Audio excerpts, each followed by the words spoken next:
It's Spirit Week in the office. Oh my gosh. We are live.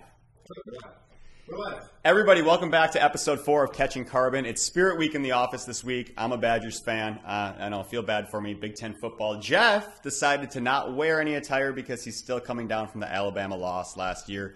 Please don't cry on camera. We would like for you to build the culture, but I understand the lack of participation. You could be Big Ten. They just added like 15 more teams, so don't really know that playing the Big Ten anymore. My chances go from this to this. Yeah. So, 10 teams, 4 games, 10. No, for sure. That's why we mapped it out, so we don't have to do the math off of our heads. We got Professor Jeff, who is ready to instruct us, and we're really excited about this episode because it's going to touch on 2 of the main focal points of this podcast. You have to be in the black before you're in the green, and the supply side of CO2. And today we want to focus on efficiency, help you understand how you can make your green initiatives more attractive from an ROI perspective, and also show you how you can secure your supply and meet customer demand. Yeah, I think at the end of the day, the real question that we want to try to answer here is, why don't we capture the CO2 that we use today? I'm not talking about the big sequestration projects and things like that. I'm talking about you're a user of CO2, and you exhaust a lot of it. If you freeze food, you make dry ice, if it's going into your process somewhere, a lot of times it's being exhausted at these stacks, but we don't ever capture that CO2. Why not? Yeah, absolutely. And the answer is right here. Cheap, unlimited supply. So forget what you know about CCUS. Carbon capture, utilization, storage. Nope. We've got a new CCUS, and cheap, unlimited supply has been canceled. Yeah. We're done. We're done with cheap, unlimited supply. Canceled out. Little bit today, cheaply, get more expensive every day. But we all know from allocations, force reserves, everything else, shortages, that is not unlimited. And your policy sequestration project that we just talked about, 45Q, everything, over the next 5 years or so, unlimited supply is not the theme of what we're going to do. We don't want to do that. We don't want to turn about it. What can we do about it? And so when we say go to capture CO2, we are a large project manufacturer. You're talking to a lot of capturing the CO2 off of the off-movies. We'll talk about that. We're going to use manufacturing. What's in as our example today, but it goes for anything. If you pocket CO2, you spend a considerable amount, $3 billion a year in CO2, that's a lot of, that's a raw material for us. Why don't we capture it? Let's kind of walk through that. So here's a we're going into this much as you work for back here. These are round numbers, estimates, basic numbers to do simple math. Yeah, and keep that in mind. Obviously, this changes based on the customer usage. When we get to the point where how much a pound of dry ice costs and you're a retail shopper like me going into Publix, it's going to hurt a little bit, but these are just easy numbers for us to do math. I'm a visual learner. This should hopefully help all of you kind of see the thought process. So let's come over here. Jeff's going to do a little pointing for me. I will point for him. Let's say you're a user that's purchasing 3 truckloads of liquid CO2 a week, which comes out to about 60 tons. A tanker truck, about 21 tons. So 60 tons a week of liquid CO2 or 120,000 pounds of liquid CO2. And let's say you're a larger user, you're using quite a bit of CO2, and so you're getting it for a really awesome price of 6 cents per pound. At 60 tons a week, yeah, you need to thank your procurement specialist. We're doing a fine job of procurement if you're getting that. Yeah, that's a historic rate, so let's go with that number. Absolutely. And so that comes out to about $120 per ton of CO2, $7,200 a week, or $360,000 in yearly spend for your liquid CO2. And as Jeff noted, we're going to touch on ice today. You could be using your CO2 for anything, but in this example, we're looking at dry ice. So you're spending $350,000 to $60,000 a year. Again, that's a reasonably small producer. You make ice. Well, here's a little known fact outside of the dry ice world. But in order to make 1 pound of dry ice, it takes 2.5 pounds of liquid CO2. So basically, the way to look at that is you're wasting 1.5 pounds of CO2 for every 1 pound of ice you make. Yeah, what does that look like? 2.5 pounds of liquid coming into the chamber, a pound of dry ice being pushed out, 1.5 pounds vented to atmosphere. Right now, completely wasted, off-gassed. Yeah, so in a real simple model, you can capture that, clean it, repurify it, which is already very pure. It really hasn't touched anything outside, and send it right back into your system. Absolutely. Why don't we do that? Well, Cheap, unlimited supply. We've had it. We have a cheap, unlimited supply. So when somebody gives me ROI, and most people have done it, if this is you and you're making ice at this volume, so at this rate, you can make 50,000 pounds per week of CO2. So you're getting 120,000 pounds of liquid CO2 in, you output 50,000 pounds of dry ice. Now, what do we sell that for in the market? Yeah, let's say 30 cents is reasonable. Yeah. Sometimes you get it for 10 or 15 cents if you're a high volume user. Sometimes it's $2. Yeah, I'm $2.49 at Publix, baby. Yeah, so, your net weighted average, call it 30 cents a pound. Plug in the numbers here and how that works. But if that's the case, you're generating $15,000 a week in revenue, or $780,000 a year in overall revenue on a cost basis of $360,000. So let's go back to this conversion. Now, instead of wasting 1.5, when we capture off of dry ice equipment, you can capture 90% of that CO2.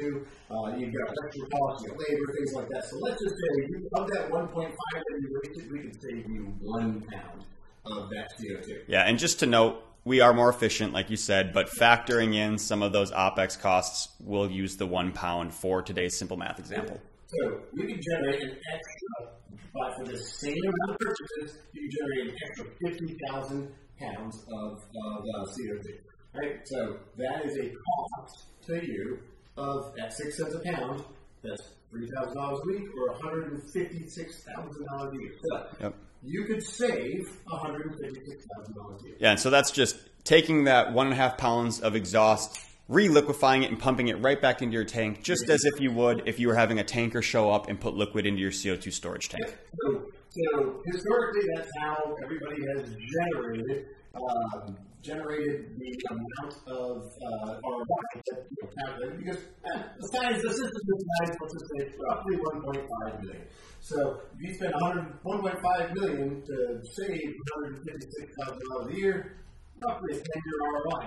Not the greatest investment. Right. As you get larger and larger and larger, and that numbers shrink, the ROI goes down. But this is why, historically, we haven't captured. Right. Makes total sense. Why should the equation change? Why are we not talking? Why is it different today? Yeah, and right now it's allocations. We're feeling it at home. We're on a 0% allocation. As a manufacturer of CO2 equipment, we are having a hard to impossible time getting CO2. So let's say for this example, you at home, Mr. Dry Ice Producer, are on a 70% allocation. Simple math, 66%. You're getting 2/3 of what you used to get. So we'll run it here, 2 trucks a week instead of 3, 40 tons a week, or 80,000 pounds of liquid CO2 down from the 120,000 pounds that you're accustomed to. And what does that mean? Well, now instead of producing 50,000 pounds a week of ice, you're producing 32,000 pounds a week. We'll hold at the 30 cents. Let's not raise prices. And we cut it back, right? Yeah, it was 0. Nope. Not on this board. So instead of $15,000 a week of revenue, you're at $9,600 or $500,000 a year. A gap coming in of $280,000 in lost revenue because of your 70% allocation. So what does this mean? So instead of costing you an extra $156,000, now you're losing out on the opportunity. It's an opportunity cost of $280,000. Now, what's your ROI look like? ROI. 5 to 6 year ROI instead of a 10. No, for sure. I mean, it's drastically improved. And as mentioned, we didn't even factor in an increase in the price of CO2. We held at the 6 cents. So it's gone. Now I know. What is that squiggly line? Oh, that's what happens, man. It's messy. It's messy. We're in a cluster here because we don't have cheap supply anymore. So what happens to this? And over the next 5 years, we've said it already multiple times during this podcast. There's no science yet behind it. There's a linear increase in cost. But as our current sources of CO2 start to be sequestered, ethanol, the domes, the ammonia production, like we talked about, absolutely, it's more cost. I mean, you mentioned it multiple times. It just takes way more power, way more energy to purify 10% CO2 purity streams than it does 98% purity CO2 streams. This cost, this 6 cents, will go up. Mm-hmm. So what? I don't know. We don't know yet, but over the next 5 years, as our supply goes down, our demand continues to increase, and the cost of production dramatically increase, Let's just say this doubles. Let's just say it's 12 cents a pound. Yeah. Forget all that. Who cares? Don't even worry about your opportunity cost. Now what? Your ROI, if this doubles, this ROI gets 5 years because your cost went up. Mm-hmm. So don't wait. And that doesn't even factor in, you mentioned demand, but that doesn't even factor in the need for dry ice in the market. And we saw it in the last couple of years with the vaccines, more of the shipping food to homes, frozen foods, right? Meat products. And so now there's a great need for dry ice. So you want all the CO2 you can get your hands on because there's demand for you to supply CO2 to the market. And so now let's assume that we're increasing our revenues because demand is up. I mean, the ROI becomes more and more favorable any way you spin this, and it's becoming so critical to focus on securing your supply and the efficiency of your process. And that really brings us back home to the theme of the podcast. It's what we want to be talking about. No, absolutely. So what kind of closes out is what we didn't talk about, and it could make it even more confusing, is the opportunity cost. If you have more CO2 supply today than you do demand, then you don't have an opportunity cost of being allocated. But if you could grow your business, if you had more CO2, you could produce more product if you had more CO2. If you could be more efficient if you had more CO2, but you're constrained, now do the math. What's the cost of not selling more product? This is dry ice at 30 cents. What if you're making a food product? What if you're freezing food? Absolutely. What if you run out of CO2 and you have to shut the plant down? That could be $1 million.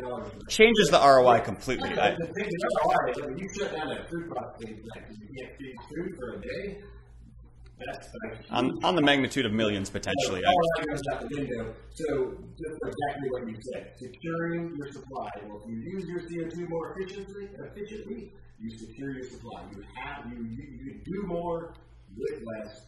That's the key. That's the focus here. Long term, I think everybody should be doing this. Then you not only that, you're not exactly. You want to be green, you want the pathway to green. No, here it is. Capture your own CO2, reuse it back into the system. Yeah, for sure. I mean, it's absolutely a win-win. We're super excited about it. If you have questions, please, as always, reach out. Subscribe, share with your friends. We'll be back for episode 5. Any closing thoughts? Yeah, I think field hockey season is coming up next month, and Wisconsin Badgers. Hey, number 1, baby. Let's go. Hold on. Take care, everybody.